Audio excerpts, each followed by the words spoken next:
So Jake Berry, thank you very much for joining me today. So why are you here in Lincoln today? So I was invited by Carl McCartney, the former Member of Parliament for Lincoln, to come and meet some businesses, and we met 20 Lincolnshire businesses early today to talk about what I, as the Government Minister for Local Growth, can do to support not just the City of Lincoln but Lincolnshire in general. We spent the afternoon looking around the city, looking at some of the great things that Carl delivered when he was the Member of Parliament here, and also Carl talking to me about what more his personal ambition is to see this city grow and succeed. And in terms of the East Midlands engine, the Northern Powerhouse, what sort of impact have we seen here in Lincolnshire, and how is it involved in this whole initiative? So we're already seeing Lincolnshire, North Lincolnshire in fact, is an honorary member, they tell me, of the Northern Powerhouse, and we're seeing their economy grow because the huge growth we're seeing in clean energy on the Humber estuary, and more generally the Midlands engine. The government remains absolutely focused on growing the Midlands economy, and that means the East and the West Midlands, because it's only by those two growth strategies working, the Northern Powerhouse succeeding and the Midlands engine succeeding as they are, that we can ensure Britain's economy is fit for the future as we look forward to Brexit next year. Regarding small businesses, there was, funny enough, I spoke to Carl McCartney about this recently regarding an independent trader that closed after 48 years, regarding the issues with rent and stuff like that.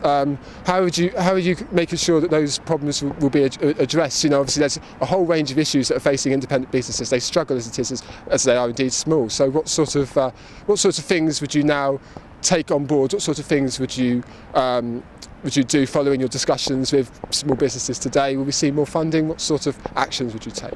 Well, I think specifically, if you're asking me about the High Street faces many challenges, particularly because lots of us have changed the way we shop. Just 5 years ago, people weren't using things like Amazon Prime to have things delivered the next day. We have the challenges of things like Amazon Pantry, click and collect from major retailers. So I think the way we shop has changed, and high streets need to change to reflect the new digital economy. And that's why I'm so pleased that only yesterday the government announced that it's going to set up this retail forum, the leading retail businesses, including small businesses across the UK, coming together and having that big conversation about what government policy can do to support smaller retailers and small businesses. It's too early to say what their recommendations would be.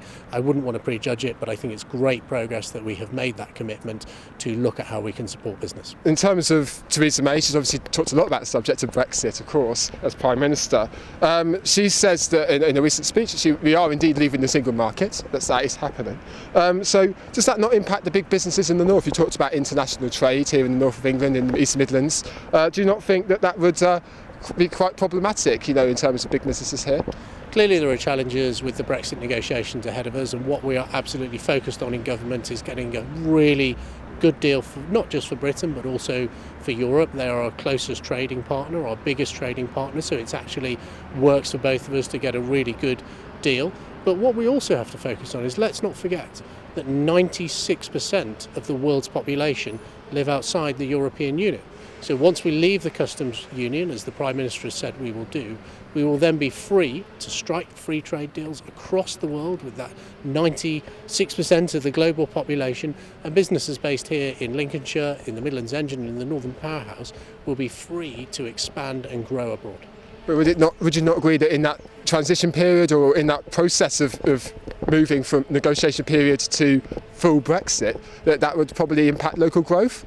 It's too early to say what the transition deal will be. We're still in the process of negotiating a Brexit deal. We remain absolutely focused on getting a really good deal for not just Britain, but as I say, for the European Union, and ensuring that it doesn't affect growth. There is one thing that is absolutely true about economic predictions, whoever makes them, is they are nearly always wrong. And it is my view that there is a huge opportunity through Brexit, through high-tech manufacturing, engineering, agriculture, as we see here in Lincolnshire, for Britain to take on the globe and be that global Britain once again.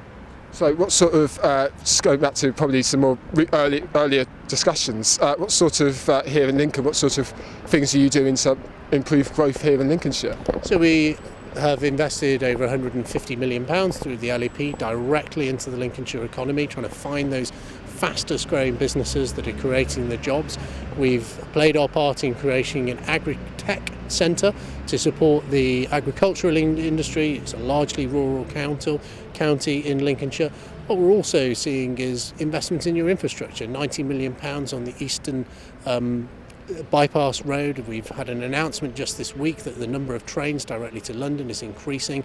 I think for people who live in Lincoln, they can really see things starting to change.